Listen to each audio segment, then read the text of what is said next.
Um, uh, Typically I'm more involved with sort of helping, develop a lot of the marketing material and opening new markets. And then generally, Lalo prefers to travel more than I do. So then once the market's open, he's the the person who kind of takes care of a lot of the the market visits. And I think he's already been to Colorado, right? Out of the ones that you're the Yes, markets. we went together a few months ago. Okay, so so just at the highest level, I mean, Oaxaca mezcal is really the union of fifth generation mezcalero family in Oaxaca, and then the entrepreneurial side is four childhood friends that grew up together in Mexico City. So I mean, for example, Lalo and I've known each other since I was 7 and he was 4. Kenny, who I think Sarah, you've also dealt with. Kenny's father and my father went to graduate school together. So we've sort of known each other forever. We all had sort of a similar upbringing growing up in Mexico City and then coming to United States to work professionally. And fast forward 20, 25 years, and we'd all kind of some of us to different varying degrees lost a lot of our connection to Mexico, and also having a at that point some disposable income. And so in trying to figure out what we could do to kind of sort of have this connection back to Mexico, do some work that we thought also was not just purely greed, sort of business, but sort of using our entrepreneurial knowledge that we've acquired from working in the U.S. and do some good for Mexico as well. No, so mezcal has this sort of this salt, really has a part of it that's this sort of small artisanal family side of it, and Oaxaca also being sort of the second poorest country in state in Mexico. We figured it was mezcal would be a good area to try our hands at. And then Alex Santa Cruz, who may also be joining, I'm not sure, um, was the first. I just came into the call. Sorry. Oh, okay, great. So Alex is another one of our partners who's on the call, and Alex sort of really started, taking the spearhead in traveling to Oaxaca, and was the first one to meet Beto, and was kind of sort of a brother, our missing brother, no? And so we we'll get into later on a lot of the decisions, and reasons why we sort of have this bond that was built between us on the entrepreneurial side, and then this fifth generation family, or mezcalero and his family in Oaxaca. No? So that's kind of what is one of the things, again, I think that's important, that was sort of one of the I don't know if we were the first. It's hard to claim the first, but we were definitely one of the first that changed the mezcal industry, in the sense that prior to us, and in this sort of time frame, the industry was really more of a buyer-seller relationship between the brand and the mezcalero. No? So they would set up a price and say, okay, I want to buy 5,000 liters, and then the mezcalero would go off and produce, and then that was it. And then the relationship may turn sour, or for whatever reason, and then the brand would suddenly say, you know what, I'm going to buy from this different mezcalero, no? And so the whole essence of the product basically would change, no? And so we thought in our mind that really didn't make much sense, no, for multiple reasons, no, is that these families need sort of a long-term commitment that they can spend money on building their, because you have to keep in mind, and you'll see later on, is that the distillery is actually in Beto's house, so they need long-term assurance from the entrepreneurial side. And also it's the family's art. You don't want to taste a mezcal made by Lalo, Alex, or I. It's really their art. And so if a brand is to signify that master distiller's art, then how can you suddenly be switching mezcaleros? So we were the first company, or one of the first companies. I don't know if anybody's ever really gone back in the history, but we were one of the first companies that made the mezcalero and his family an equal shareholder in the company than the rest of the partners. No, so that's kind of sort of what we symbolize. Is just really trying to bring to the forefront the fact, the mezcalero and the name of the mezcalero, and every bottle that you'll see that we produce and we ship to the United States carries Beto's name. Okay, so I'm going to go down into a little bit of a sort of a going back in time to give a bit of a history and the importance that mezcal and the agave plant in and of itself mean to Mexico and to its culture. So in Mexico, there's about in the world there's about 200 or 230 varieties of the agave plant, and Mexico, is the country with the most endemic species, with about 160. Now, not all of these 160 actually produce spirits. Some, the heart is not big enough, or the heart is not sweet enough to produce distilled spirits. But there's approximately 40 varieties. And as you can see from, I just took these 15, which are sort of some of the most emblematics. You'll see the blue tequila. I'm sorry, the blue variety that's used for tequila. The espadín is the second one on the top, from left to right, and that's the espadín that's used most in common for mezcal. You'll see in the first one on the left is called tepestate. The one smack in the middle is the tobalá. So there's all these varieties that have different look, a different feel, and obviously a different taste profile. So but also importantly is that in addition to spirits, and originally, if you were to go back, sort of in pre-Hispanic times, these varieties were used for just and the agave plant itself was used for many, many, many different things. The stalk that grows at the end of its life is used for beams to build houses. The leaves themselves are used for paper, to make paper. The fibers at the heart were used to create cloths, for sacks, for carrying stuff, as well as rugs or stuff for the ground. Obviously the heart itself in pre-Hispanic time was cooked in order to produce sweets, which is really kind of the candy that was given to kids. Even Beto will tell you as a kid, that was his candy, and so on and so forth. So when the Spaniards colonized, they realized that it was used in so many different ways that they called it the plant of the thousand uses. And so again, it's just incredibly important to Mexican culture. And so much so that out of all the plants, the Aztecs and a lot of the pre-Hispanic cultures in Mexico, of which there's many, but the agave plant itself was the only one that has been deified. So, and it's deified in the form of Mayahuel. You may have heard of Mayahuel. She's a goddess of the agave plant, and she's represented as a woman with multiple, with 400 breasts actually. And the symbolism of the 400 breasts is obviously to symbolize the variety, but also the multiple uses, and also the fact these multiple uses are sort of and multiple varieties are sort of what's feeding the nascent Mexican cultures. So again, incredibly important to Mexican culture, beyond just beyond spirits. And as I mentioned, in pre-Hispanic times there was a thing called mezcali, and mezcali is sort of the joining of two words, metl, which is the Nahuatl word, which is the Aztec language. It's sort of the joining of these two things. Now, one is metl, which is agave itself, and iscali, which is an oven, or the process of cooking something in an oven. Now, so this word mezcali it existed, and as I mentioned, the mezcali itself, prior to the Spaniards arriving, just was the word that was used for the cooked agave, which again, it's you roast to the heart, and then, as you can see here, and in the center there's a piece of that you just kind of break off. If you've eaten sugar cane, it's a lot like eating sugar cane. You bite into it. It's sugar, it's fiber surrounded by sugar. You chew, you suck up the fiber, the sweetness, and then spit out the fiber. So that was kind of the mezcali that existed prior to the Spaniards arriving.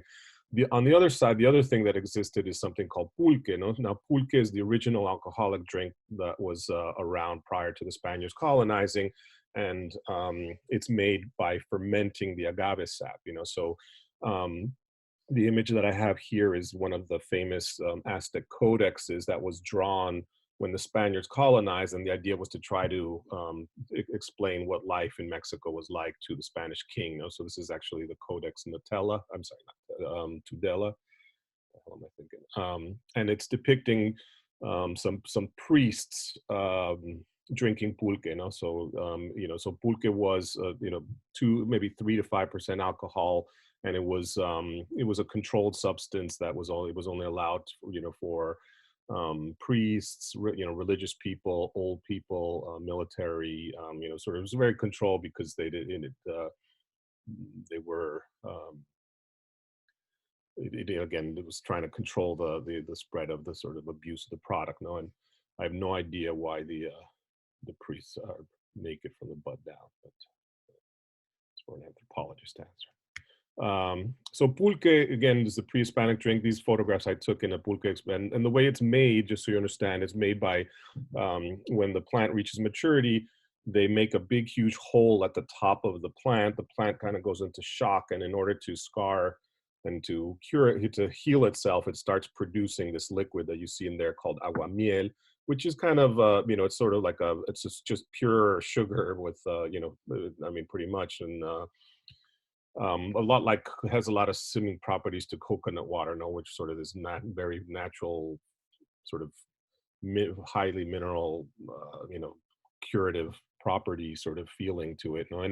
And the tools that you see on the right there, the squash gourd there, they make 2 holes in it, and they suck out the aguamiel, and they bring it to a vat, a pine vat, or some, and it ferments for a few days, and then it naturally ferments to about 3-5% alcohol. And what you can see right there is me drinking pulque. It sort of has this whitish tinge to it, and again 3 to 5% alcohol. So when the Spaniards finally arrived, they brought the stills, right? So there were no, there's theories that there was some pre-Hispanic distillation, but I don't particularly buy it. But in reality, when the Spaniards brought the stills, there was a lot of experimentation. Somebody realized, hey, you know what, this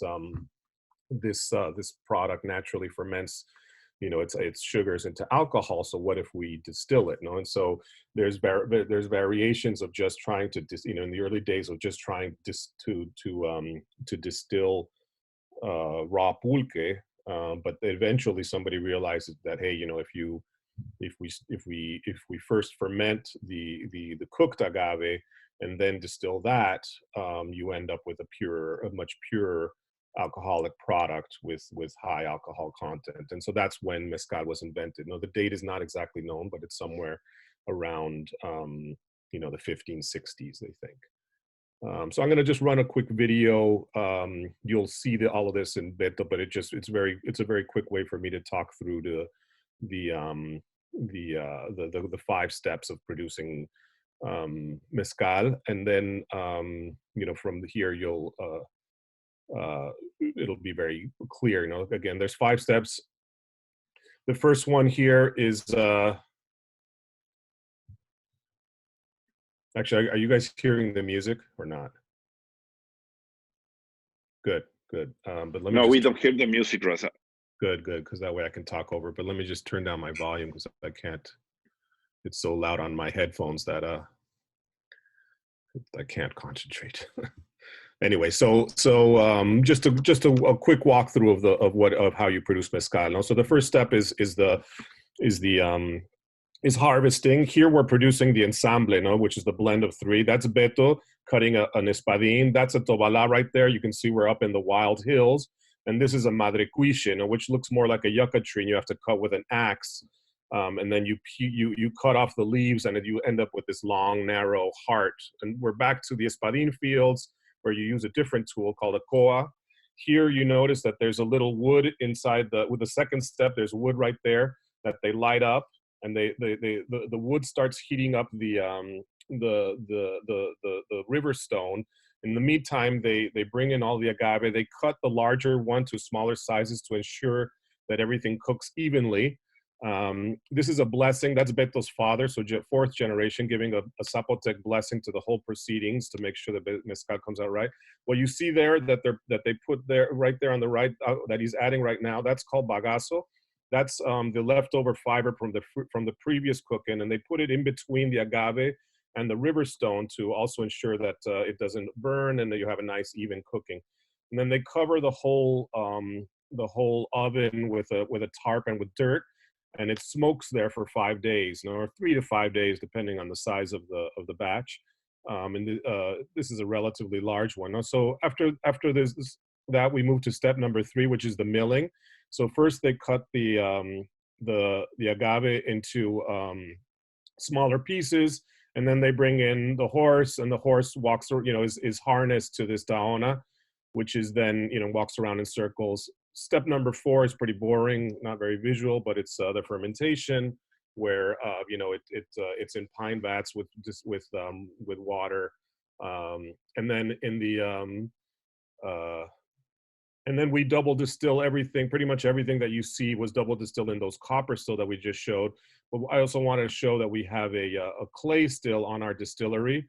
And we do have a product that we can talk about later, which is distilled that we bring in. It's one of our limited editions, but this is typically used for weddings or partings. That's Beto. What he's doing is an act called benenciar, and a very the way he tells the ABV of the product. No, so he sucks up the mezcal into the bamboo, lets it go, and depending on the size and the duration of those bubbles, he knows the ABV and he knows which proportion he wants to keep. So the reason I showed you the video, even though we're going to do the distillery, is because I'm not exactly sure what's going on at the distillery. So I just want to make sure that you can see all 5 steps in action. And I think today he might just be cooking, doing the cooking at the distillery. So that way you get to see all 5 steps. And has Beto joined? Yes, he's on the call. Okay, so anyway, so we can, I'm just going to finish a little history and then we'll actually cut to Beto. No? So again, the Spaniards brought the stills. What you saw there, as you could see, there was absolutely no technology, right? And so, the way Beto produces his mezcal is exactly the way it was when the stills were brought. No, there was absolutely nothing newer. No, they used to cook the agave, they used to ferment it in vats, and then they distill it, right? Whether it's in a copper still. So once the copper stills were brought in, the idea of distillation was sort of expanded throughout different parts of Mexico. Different parts of Mexico started adapting because it was not very easy for some of the locals to buy a copper still or to make a copper still, but they could quickly grasp the notions of distillation, and they started using their local, whatever they had available locally to, so in some areas, closer to the cities, to bigger cities, where they would have access, or with a lot of clay, where they had access to bricks, they started building sort of these brick, combination brick and copper stills. In some of the more remote places where you just have access to flower pots and that sort of clay flower pots and that sort of thing, they started adapting the distillation notion. In the middle you'll see a single pot one, a double pot one, sorry, where you have a small pot inside a big pot, and it's sort of a very lossy method of producing because you boil the liquid in the big pot, and then it evaporates, just touches the metal on the top and then falls into the small one. But at some point, when it fills up, you got to open up remove the top part, remove the little person, empty it, and put it back in.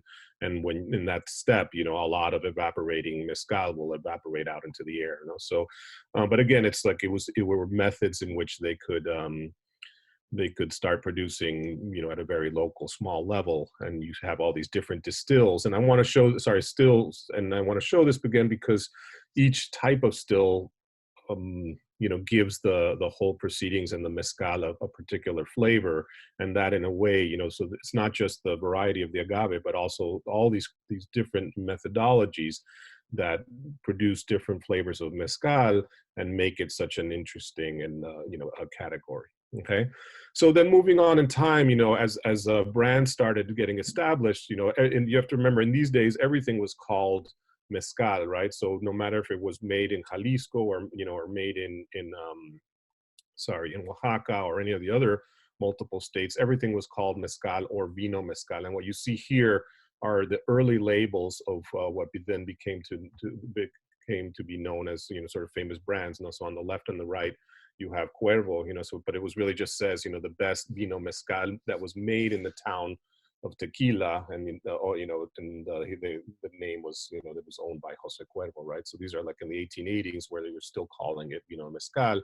And then eventually throughout time, as the brand started producing more and having more demand, they had to start industrializing because, as you could see from some of those previous photos, it's like reaching volume, is very difficult when you're taking 5 days to cook, or 12 days to ferment.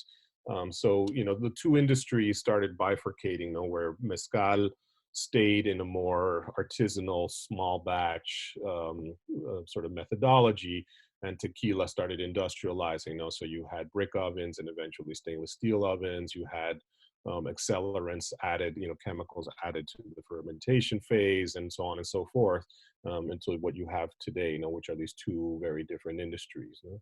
And so that's kind of the way things.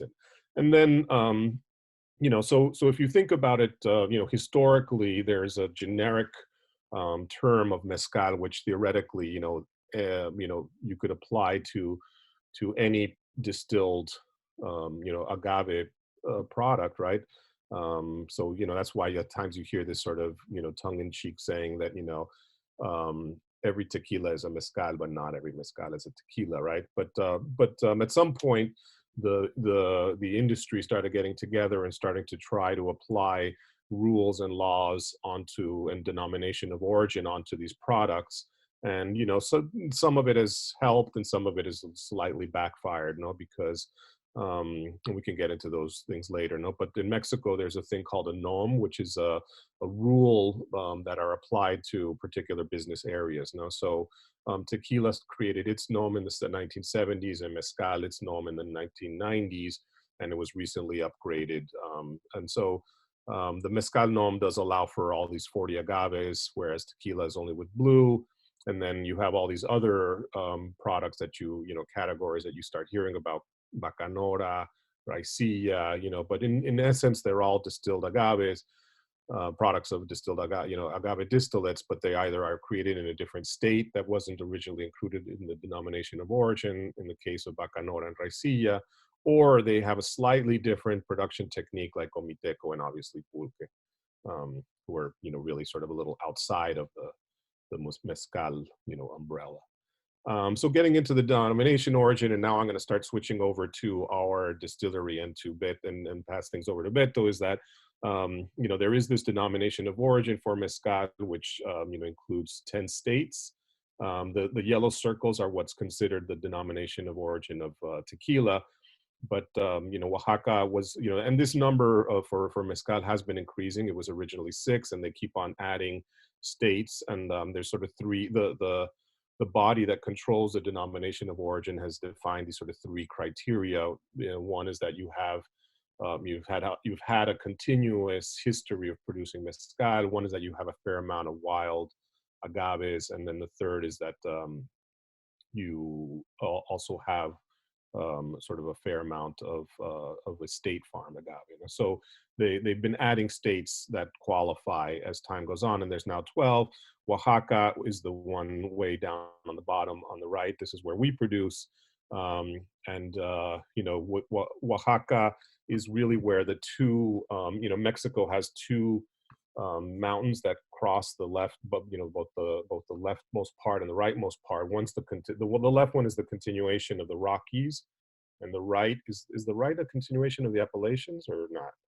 Anyway, there's these 2 huge mountains, mountain ridges that go across all north and down to Mexico. And they actually meet in Oaxaca. And so what you see there on the right, the central area that's a little lighter is what's called the Central Valleys, and that's kind of in between the two mountains sort of merging in Oaxaca. And so the lighter area is what's called the Central Valley. Oaxaca produces about 90% of all of the mezcal in the world, and that Central Valley produces about 90% of all of Oaxaca's production. So you have 81% of all of the world's mezcal production coming from that central area here, and we're towards the eastern edge of the Central Valley. So if you drive from Oaxaca City to our distillery, it's nice and flat, and then maybe the last 10 minutes you start getting some hill, gets a little hilly until if you continue going, you get up into some mountains that'll take you to the ocean. But it's just as it starts getting hilly at the end of the valley. So that's where we are, in a town called San Dionisio Cotepec. And with that, I'm going to introduce Mr. Master Mezcalero Alberto Morales. And I think at this point, I'll stop my share. And then Sarah, maybe what you do is if you can spotlight video onto Beto.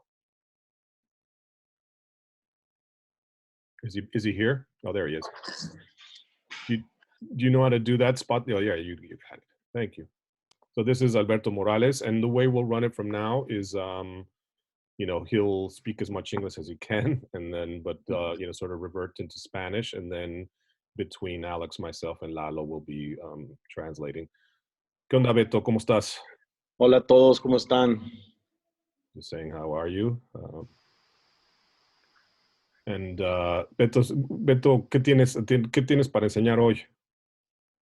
Pues bueno, antes que nada, quiero agradecerles la atención que han tenido para este enlace y una explicación extraordinaria a Raza. Ahorita vamos a mostrar los pasos que tú mencionabas en la producción. Desgraciadamente, con todo lo de la pandemia, lo del coronavirus, se paró 15 días la fábrica. Hasta hoy se ha reanudado el trabajo y estamos haciendo la cocción. Más al ratito nos vamos a ir al horno para que vean que ahorita estamos a punto ya de echar el maguey. Falta unos cuantos minutos. Ojalá y nos dé tiempo para que vean el proceso de la cocción. Y hacemos un recorrido rapidísimo en el palenque. Ahorita está parado el trabajo. Espero que que se entienda que esto es por la ley por el gobierno. Nos prohibieron seguir trabajando hasta ahorita que ya regionalizaron el mapa ahí de los de la pandemia. Entonces San Dionisio, perdón. Sí, because or else I'm going to forget all his points. So he says, first of all, thank you for all the attention and the the interest in the products and the help in selling. No? Today, the production has what has been stopped for about 15 days. No, so the state of Oaxaca announced a total cessation of all sort of work. So everything's been closed down, but they've slowly been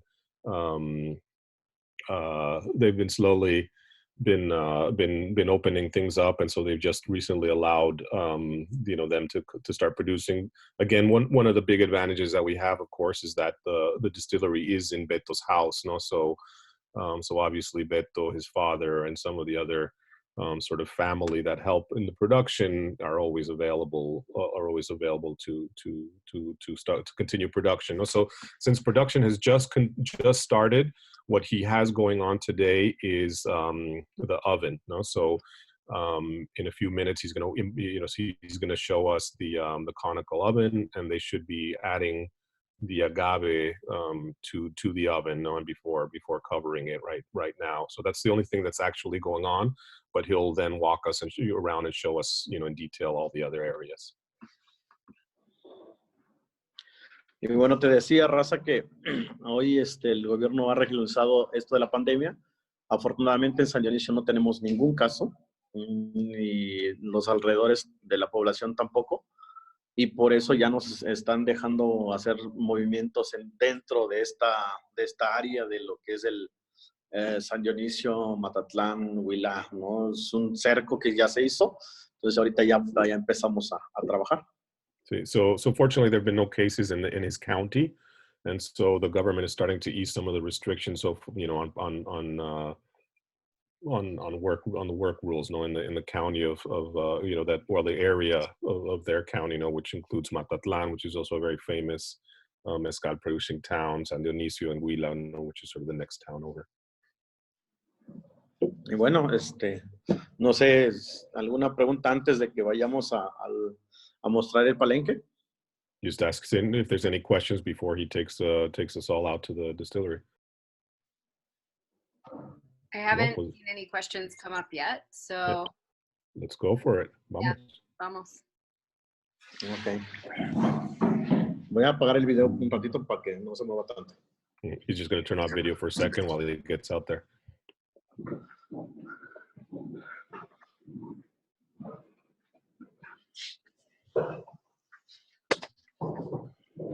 So I have one question. Sí.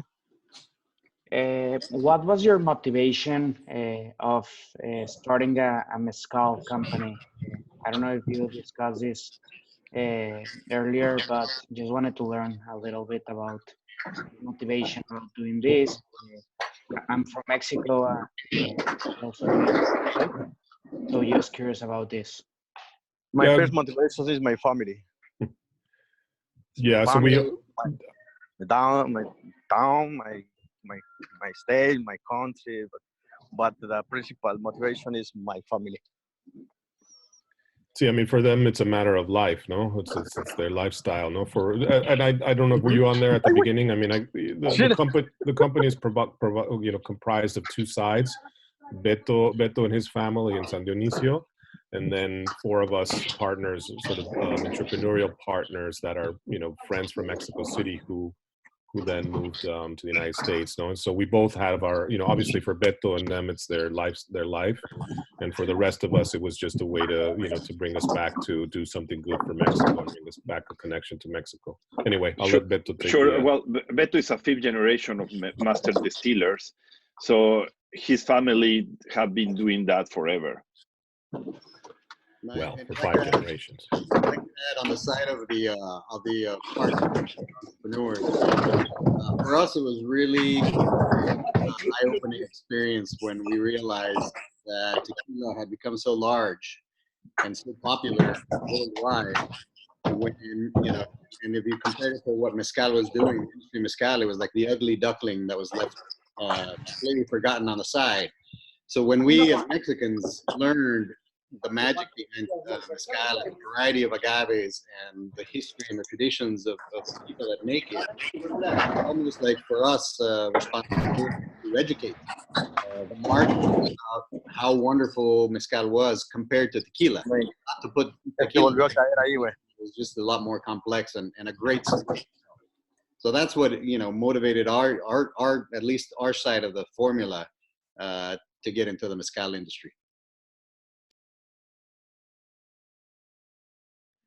All right, so then so what you start seeing here is Beto showing you the video that I showed was filmed very early in our history, and here this is sort of the as in you can see we've put in a lot of money into the palenque, so we have a much larger, as you notice the just by this the amount of the agave that's surrounding the pit is much larger, so we have a larger pit now. It's actually covered from weather, so there's you see the beams there the posts that hold the roof over the. A ver, Beto, ¿tú quieres explicar? Bueno, como decías, el primer paso del proceso ya dentro del palenque, porque el primer paso obviamente es la selección de agaves, pero ya en palenque el primer paso es la cocción, ¿no?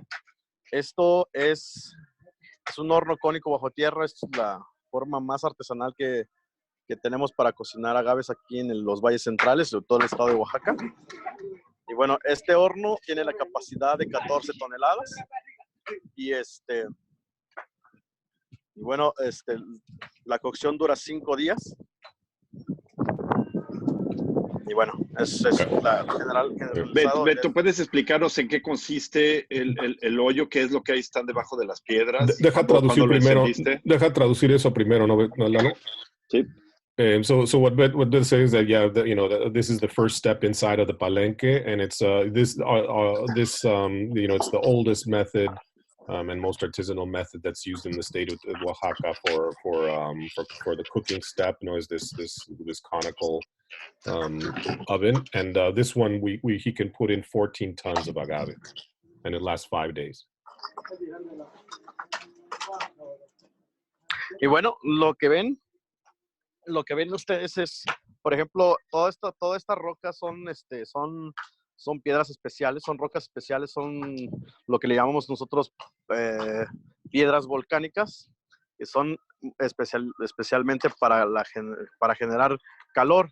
Es decir, abajo de las piedras pusimos troncos, se reviste la piedra y se le prende fuego, se deja ahorita lleva como 5 horas quemándose, ya en 1 hora ya está, más o menos es el promedio de 6 horas para que esté listo el horno, y ya acá vamos a poner una capa de fibra de agave o el bagazo que sale de la destilación, esto como un aislante para que los magueyes no estén pegados y directamente con las piedras se quemen. Y eso también hace que el bagazo genere el vapor para la cocción de los agaves de las 14 toneladas. So, dame un segundo, Beto, déjame traduzco esta parte. So this oven was started five hours ago. Is wood, and in the top of the wood, he put volcanic rocks. So this volcanic rock will be the source of warmth, and these stones he will add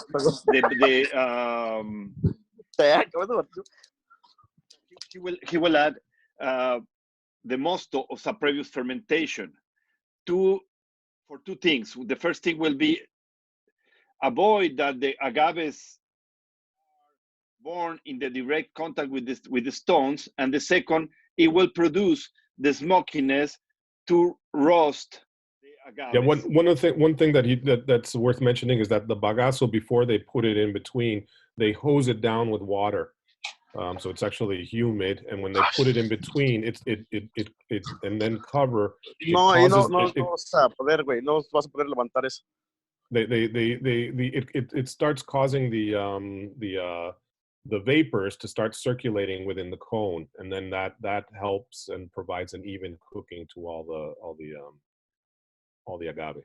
So when Raza was talking, and you hear the voice of Beto, by the way, he's talking with their help people, and he's giving them instructions on how to do the thing. Something that is very important to tell you is Beto is always on the top of all the process. He's very special on that. He really wants everything going perfect. He's a perfectionist. Okay, Beto.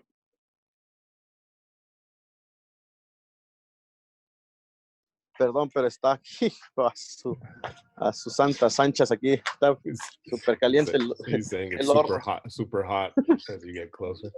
Entonces ahorita, por ejemplo, miren, se abre esto y lo tenemos que tapar también para generar el calor. Bueno, pero ese es principalmente todo lo que es el primer paso.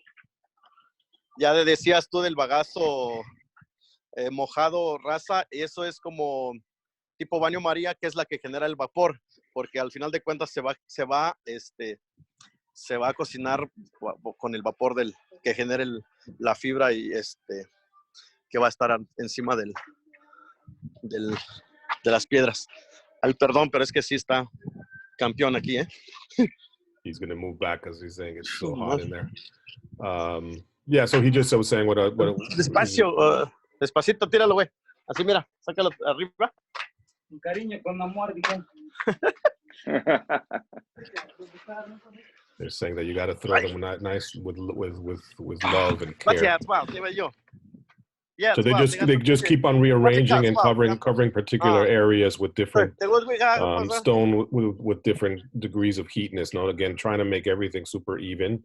To ensure the sort of even cooking of all of the agave as they throw it in. So unfortunately we're still about an hour away from when they put the agave into the pit and cover it. No, so But in the meantime, you know, we're just going to show you some of the other three steps within the distillery.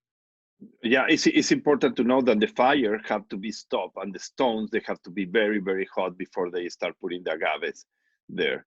And I believe they are 14 tons. They are ready to be in their hole. ¿Son 14 toneladas, Beto? Creo que lo perdimos, se separó su video. Sí, son 14 toneladas. They are 14 tons around. That wall that surrounding the oven, those are basically 14 tons of the espadín agave. And like Raza mentioned earlier, that agave can be so large, the agave hearts can weigh up to 200, 300 pounds. So they do have to cut them in fourths, in quarters, not only to be able to carry them, but also to ensure a more even cooking process. But that's also the reason why the espadín, if you compare different mezcales, the espadín tends to be one of the smokiest one, because since the agave heart is more like an artichoke and it's exposed to the smoke inside the oven, it absorbs a lot of that smokiness.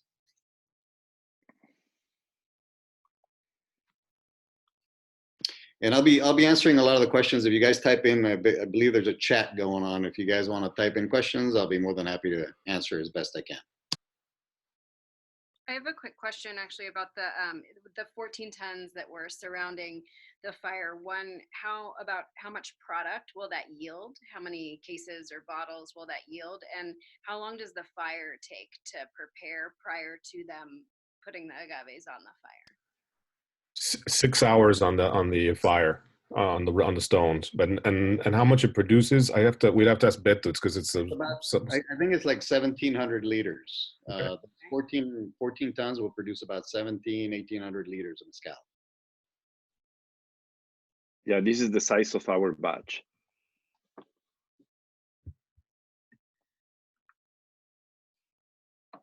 I think we might have lost Beto. I think he's joining again. There he is.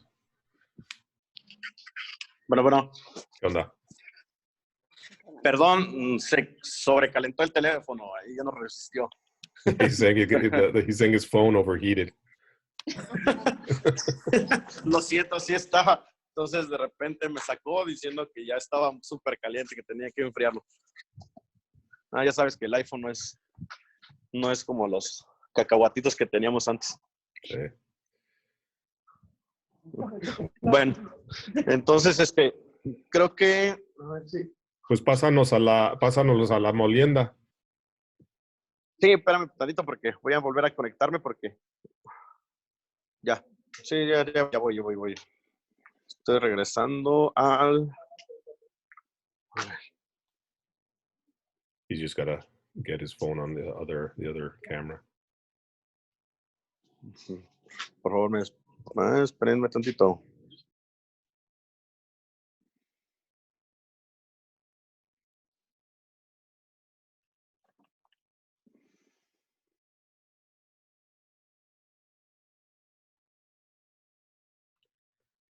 I think he was just going to get the phone on his outside camera.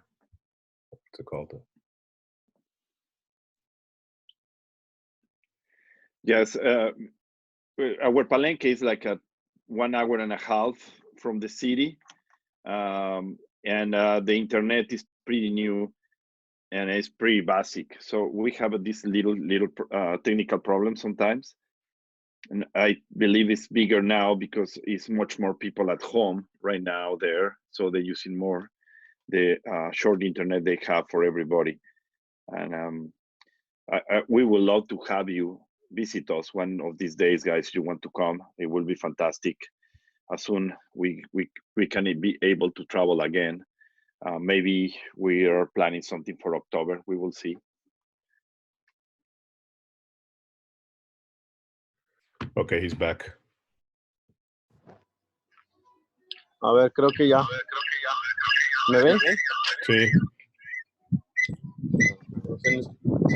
Para uno, para dos. Voy a salir de esto.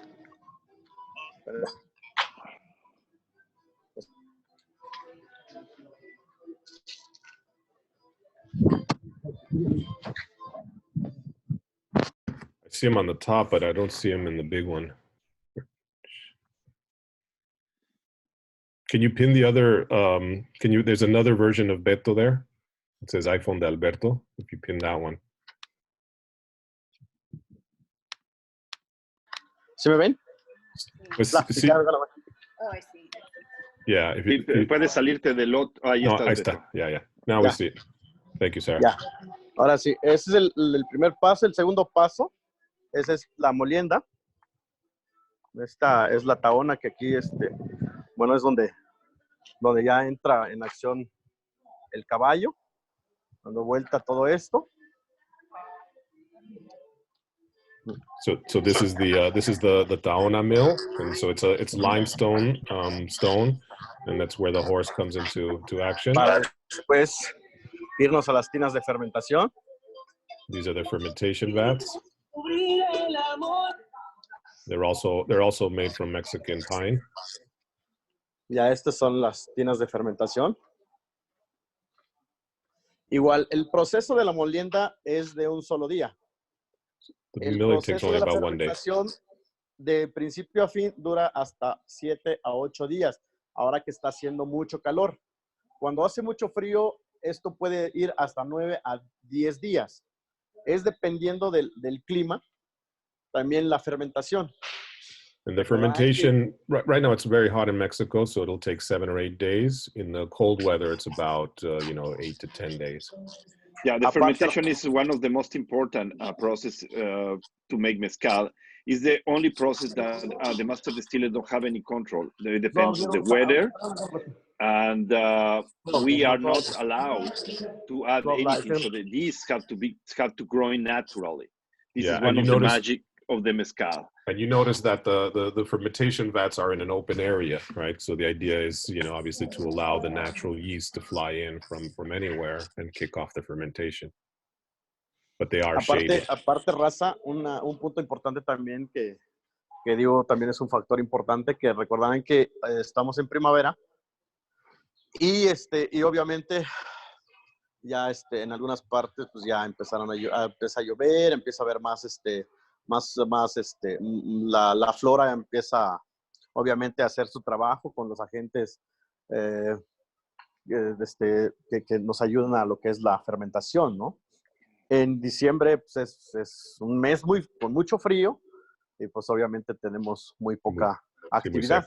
Entonces sí, es muy importante también recalcar eso, que en cada temporada del año, en cada estación, será diferente la so what Beto's saying is that what's important to understand about fermentation and it being natural yeast is that in different seasons you'll actually get different yeast that'll apply a different flavor. So right now it's spring, it's starting to rain in many places of Mexico, and obviously everything's starting to flower and pollinate, and so the fermentation that helps the kick off the fermentation much quicker because you have all of these things floating around. But also you'll have different flowers that are present in this, and pollens that are, and yeasts that are present now than those, and Mexico is much like California or say Arizona, where there's just 2 seasons, a dry season and a rainy season, but there are differences in what grows and what flowers in different seasons, which will make, again, which will influence the fermentation phase. Y bueno, ya el siguiente paso es la primera destilación, que es aquí donde nosotros en estos alambiques colocamos obviamente el mosto, la fibra que se muele, más obviamente más el jugo, ¿no? Que es el tepache, lo conocemos aquí por tepache. So dame un segundo, Beto. So something that is very important to know is the big difference, the big main difference between tequila and mezcal. There are a lot, but the main one is tequila doesn't distill with the mosto of the mezcal, but mezcal had to be distilled with the mosto for the first, because we distill 2 times in Oaxaca with the copper distiller. So the mosto had to be inside of the distiller with the product for the first distillation, and in the second distillation we only distill the juice. And what Beto was saying is that they in Oaxaca they call that mixture of the mostos and the water and the whatever comes off from the fibers, they call that tepache. So they add the tepache, you know, which is the mosto and the liquid, into the still. Y obtenemos un producto que nosotros le llamamos ordinario, ¿no? La primera destilación. De cada tina que se fermenta, nosotros obtenemos más o menos 360 litros de ordinario a un promedio de 30% alcohol volumen. So in Oaxaca, the liquid that comes out of the first distillation, they call ordinario, and it comes out at about 30%. It's about 300 liters, 300 liters for those stills. And again, just do a recap on the still. No, so you have the two. It's very, you know, obvious on the right side. Sorry, on one side you have the alembic that where you put the tepache in, the fire underneath, and then as it evaporates, it comes up, and then on the left. Puedes subirte allá arriba. Se ve la serpentina. Sí, claro. Sí, señor.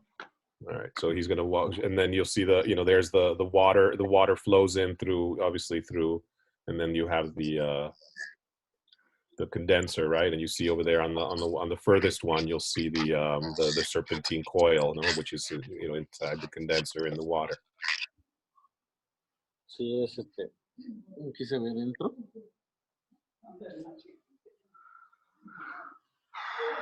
Pero bueno. Entonces, ya en la segunda destilación solo metemos el producto ordinario y es ahí donde nosotros hacemos los cortes, que son los cortes, separamos puntas, y utilizamos solamente lo que nosotros le llamamos cuerpo, que es para nosotros la esencia del agave, ¿no? Y las colas, pues nosotros no las utilizamos porque pues, no sirve de nada, te amarga el sabor y te contamina un poquito la esencia que nosotros queremos resaltar en nuestro producto.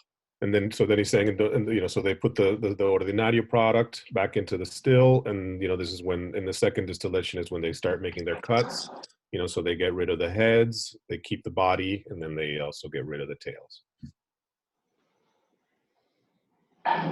Y así es como obtenemos el producto para Oaxaca, para posteriormente hacer una homogenización donde graduamos al grado que se va a envasar, ¿no? Sí, and so, you know, you know, the final step is, you know, after it comes out of the still is a bit of a homogenization, where, you know, we bring down the product to the alcohol, to the ABV level that we're going to bottle at.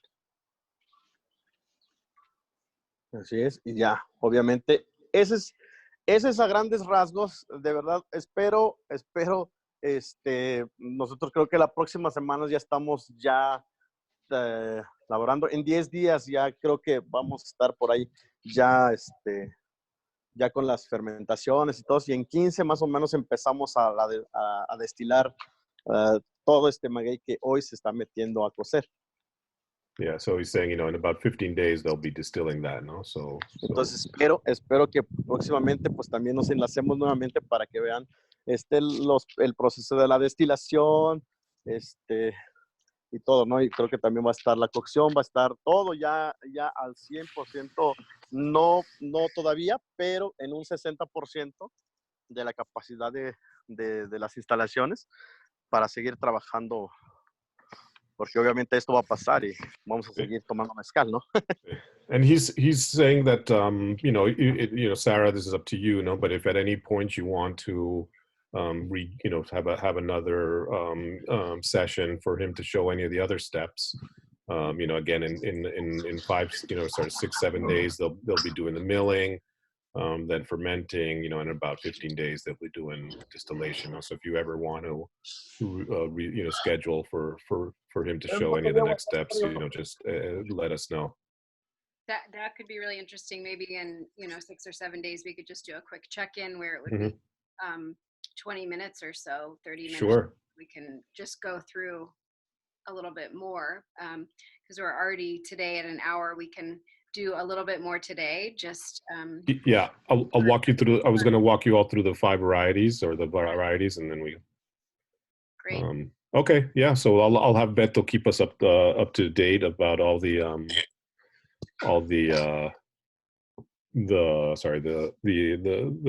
development, and I think he's just showing you the final, which is our bottling and boxing area, which is also important to note that all of this happens by hand as well here. So all of the bottling and I lied. We do have a machine that does 4 at a time for the bottling, but the labeling is by hand. But that's our sort of our workflow there on the bottling and the labeling. All right. Bueno, eso fue algo Gracias. rapidísimo. Super gracias, Beto. No, hombre, Raza, espérame, tengo una pregunta para Beto. Está preguntando si te deshaces de todas las colas, porque dice que algunas personas ponen un poco de colas en el destilador para darle textura al mezcal. No, nosotros no lo ocupamos. So, No, o sea, Brooke, de hecho, no, we certainly don't do. He doesn't do that. So he totally discards all the tail. así es. Hey, I have a question. Hi, this is Jesus, and it's a question maybe for Beto, for you guys. Beto, una pregunta. Estabas comentando que ahorita por lo menos están en primavera, ¿no? La pregunta, dependiendo de la temporada del año, ¿ustedes producen más cierto tipo de mezcal? Por ejemplo, en verano producen más espadín, de repente en otra temporada sí madrecuicho, tobalá, o durante todo el año no afecta la temporada la producción o el tipo de agave que usan. No, sí afecta. De hecho, afecta, por ejemplo, en épocas de lluvia, afecta a todas las variedades. Y más a los silvestres porque como son más pequeños y más susceptibles, porque son los que más atraen agua, porque a veces están por ejemplo, un tobalá lo puedes ver en una roca. Entonces, la única forma que tiene como su misma textura de las pencas, están muy abrazaditas. Entonces, al caer el agua, coge todo el agua y la mantiene. Eso hace que los azúcares que tenga se diluyan y sean, que sean menos, ¿no? Que tenga más agua que azúcar. Entonces, lo ideal para nosotros cuando destilamos tobalá, lo hacemos de diciembre a marzo. Es lo ideal. Porque y lo mismo madrecuiche, lo mismo tepestate. ¿Por qué? Porque ahí ya no tiene ese contacto con el agua. El espadín es todo el año. Pero obviamente baja el rendimiento del espadín cuando llueve. So the question was, do you produce everything at all the time, or are there different seasons in which it's better to produce different types of agave and this and that? And Beto was explaining that, for the wild agaves, it's definitely better to harvest them in the dry season. In the rainy season, the agave naturally, it grows in semi-arid areas where, again, there is a rainy season and a dry season. And so in the case of these wild agaves, in the rainy season, they know, and particularly varieties that are for very high elevation, like the tobalá, they know that when it rains, the gravity is going to pull all the water. So it has even less access to water than, say, a madrecuiche that grows in the central valleys. And so when it rains, it retains as much water as it can to last it through the dry season. And then it gives it a very different flavor. So you're better off harvesting the wild agaves in the dry season. The espadín is all year round. However, what Beto points out is that harvesting espadín in the rainy season is a really difficult labor. So it's from a labor standpoint, not so much from a flavor standpoint, that it's very difficult. There's such huge and large hearts, and cutting them is very difficult in the rainy season. And the content of sugar in the agaves. I have another question from, let me see, Beto, for Kim Anderson. How long did distillation take? ¿Cuánto tiempo te lleva destilar, Beto? Alrededor de 10 a 12 horas. 10 a 12 horas dependiendo. Por ejemplo, si yo destilo espadín, con 10 horas me basta para destilar. Y eso incluye... Si destilo, por ejemplo, madrecuiche me lleva 12, al igual que tobalá. Pero si yo, por ejemplo, destilo una tina, que son son 1500 kilos, o sea, metros cúbicos que tiene la tina, me lleva alrededor de 48 horas para hacerlo. So a full batch will be 48 hours, but also depend of the agave. For Y example, Spadín take 10 hours. Lalo, perdón, eso es solamente la primera destilación. And this is only the first distillation. Después de otras 3 tenemos más o menos entre 12 a 14 horas más. So you need to add another 12 to 14 hours for the second distillation. Sí, para tener, it's at the point of quantity, it's at the point of the agave, that is the agave, Kim. Please let me know if this was, if you have another question.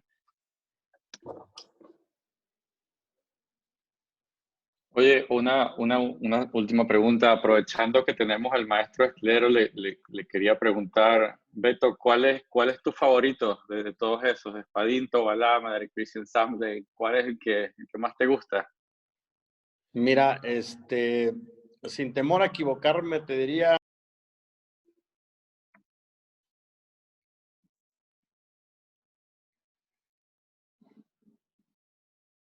Sin temor a equivocarme, hermano, te puedo decir que la planta más noble se llama espadín. Perfecto. Obviamente tenemos... Ese es el go-to. Obviamente tenemos, los productores tenemos a veces caprichos de hacer cosas y a mí me encanta el ensamble. Perfecto. Tal vez porque es una creación propia, ¿no? Pero... Sí, me encanta. El ensamble está muy bueno. Felicidades por eso. Está muy bueno. The question, just a real the quick, the question was, sorry, which is Beto's favorite, no? And so he was saying that he loves the espadín. He considers the espadín very noble. It's a plant that highlights the other flavors, and also he, you know, as the mezcalero, he actually takes care of the plant day in and day out, you know, in the fields. But he also loves the ensamble, you know, because it's one of his it's a creation of his, you know, the choice and the blend and all that, you know. So he really loves and again, sort of why the espadín highlights those other wild flavors. No? So anyway, I'm going to rush through this last part so that. Okay, Raza, just one last question, if you don't mind. Go for it. Beto, of all the steps in the process, which one would you say has the greatest influence in the mezcal? En lo que es mira, es que todos son importantes, pero por ejemplo, la fermentación te ayuda a crear todos esos sabores, esos olores, todo. Pero realmente donde tú puedes moldear ya el producto como tal es en la rectificación. So the answer is that all the steps are important, but the two that have the most influence are, one, the fermentation, because that's where the flavors and the aromas develop. But where you as a mezcalero can actually really mold the final product is in the second distillation, the rectificación. Thank you. All right. So I'm going to turn back quickly to the products. You know, we have 2 product lines. One is the one that you see right here, which is the always available, always under production. And these are the, you know, we symbolize these by the colorful labels. And within the colorful labels, you know, we try to signify sort of the espadín based ones, entry level, with the white labels, and then the wild, or, you know, more complex blends with the black labels. Okay. And so the goal of this product line, you know, was to try to give, you know, sort of the uninitiated an introduction to the universe of mezcal. No? So that's why you'll have a estate farmed espadín, and you'll have some wilds, right? And within the wilds, you'll have one from the lowlands and one from the highlands. You have those 3 single agave varieties, but we also have a blend. And then, you know, finally we'll have an unaged, you know, you have an aged to compare to an unaged. You know? So with one product line, the idea was to try to give this introduction to the universe of mezcal. And it's also, you know, they all since, you know, like in the case of the three single variety, you know, the only thing that's changing there is the variety of agave. So, you know, everything else, the terroir, the mezcalero, the techniques are all the same. And it's a very nice way to start understanding the difference between the flavors. No? And then also, you know, we also tried to make the brand as a whole, as you know, as again, an introduction to the universe of mezcal. So we also thought it would be wise to bring them in at, you know, 40 to 42%, you know, so still, you know, high enough to give you a lot of sort of organoleptic flavors, but not a super kick in the chest that was just for the, you know, the super aficionados, no, just to really try to make it approachable to a larger audience. So that was the goal of this initial product line. No? So these next slides I'm going to skip, but I just wanted to say, you know, one thing. The reason I kept them in the presentation, even though I knew that we were going to do the video, is that I wanted you to be aware that, you know, that the presentation that I'm showing today is available to you, you know, so it's like if something, you know, you eventually feel comfortable, you know, giving, you know, on your own as a training to your accounts, you know, it's available. No, so I just wanted to make sure that you were aware that the typical flow, if we don't do the distillery to the tour, is that I had a slide on each step of the production. No? But here again on the products, a little more detailed. So agave espadín, you know, sorry, the first product is the espadín. It's an estate farmed agave. It you know, that we harvest after 7 years maturity, and it goes into the bottle straight you know, from the still. The reposado, you know, is also called avocado con gusano. It's one of the new changes to one of the Mexican, you know, sorry, the mezcal nom. And in this case, we take the avocado, the espadín, and after it comes out of the still, instead of bottling it, we put it in barrels for about 6 months. We also put about 10 or 12 of the worms in the barrel, so it ages with the worms. I mean, they're called gusanos, but it's actually in effect a moth larva. And then we throw one in each bottle as we bottle it. Moving on, the tobala is a wild from the highlands. You know, you start seeing it at about 8,000-10,000 feet. You know, and we have to send people to go out up into the mountains to go find them. It takes about 10-12 years of mature. It's a very small agave and a very small heart, you know, maybe 50 pounds at the most, compared to 200-250 of the espadín. And we also bottle this joven or unaged. Madre Cuiche is, the tobala tends to have a much more citrusy floral flavor to it, whereas the Madre Cuiche is kind of the opposite. It is more of a mineral, earthy taste to it. It's a very different agave in that it looks more like a yucca tree. It has a trunk on the part that you use on top. It grows in the again in those central valleys. It's used a lot by agave growers to line the end of a field. You know, and to it's sort of like a natural barrier between fields. You'll see it a lot in between fields by different farmers. And it again 12 years to mature, just like tobala. The blend, you know, it's 50%. The sound is 50% espadín, 25% of the wilds. And you know, the idea here was to sort of bring back the smokiness of the espadín, and then had followed by the long, complex finishes of the Madre Cuiche and the tobala.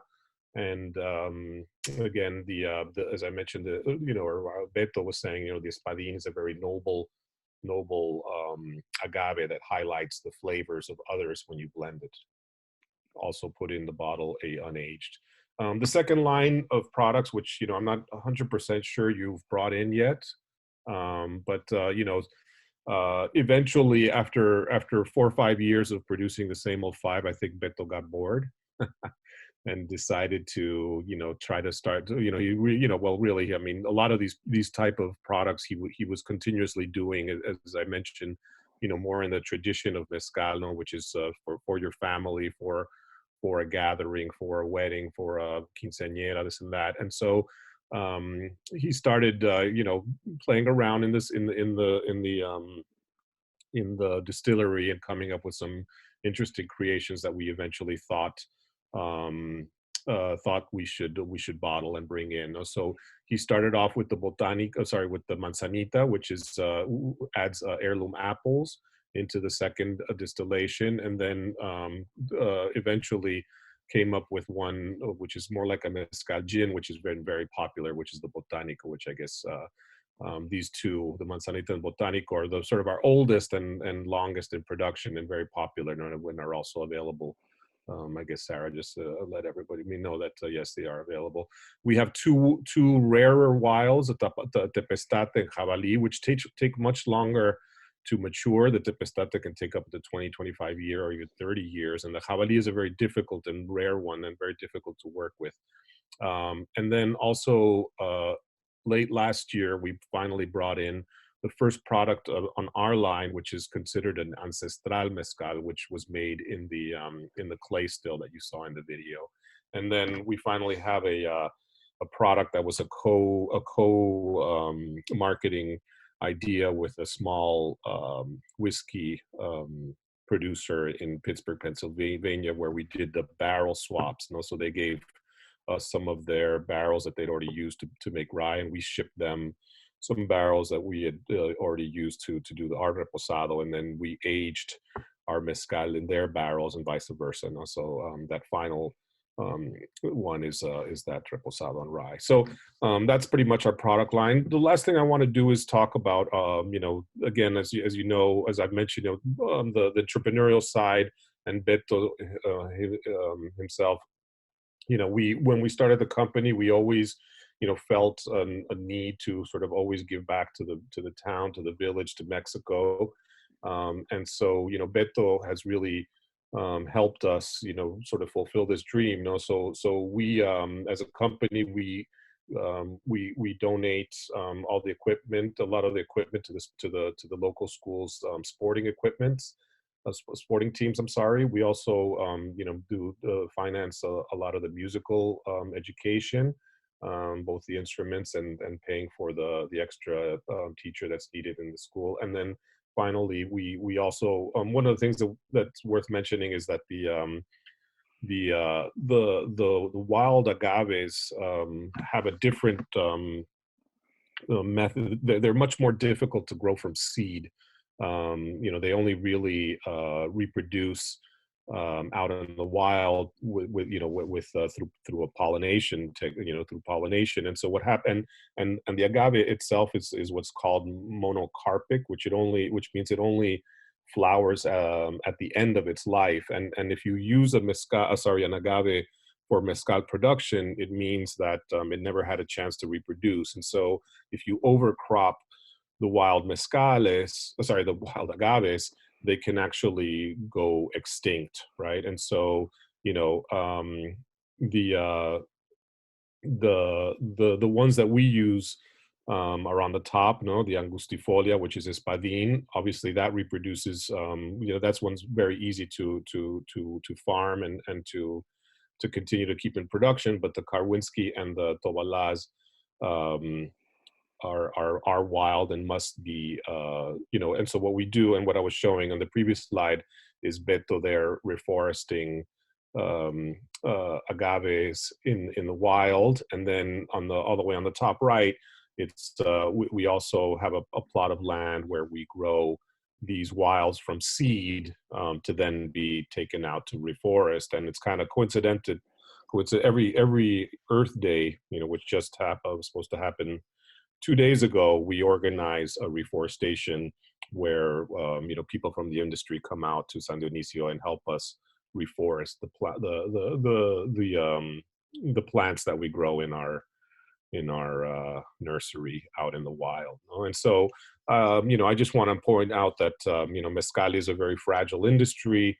Oaxaca, as I mentioned, is still one of the poorest states in Mexico, and we feel it's our responsibility to give back to the town, and B, give back to the other Mother Earth, that from whence we're taking from where we're taking these products, to some degree benefit financially. So it's very important for us to have this social response as a company and as individuals, to have this social responsibility. So that's it pretty much from our part. So just want to say salud, drink responsibly. Thank you very much for listening to us, and also, helping us, grow this company and make this dream come true.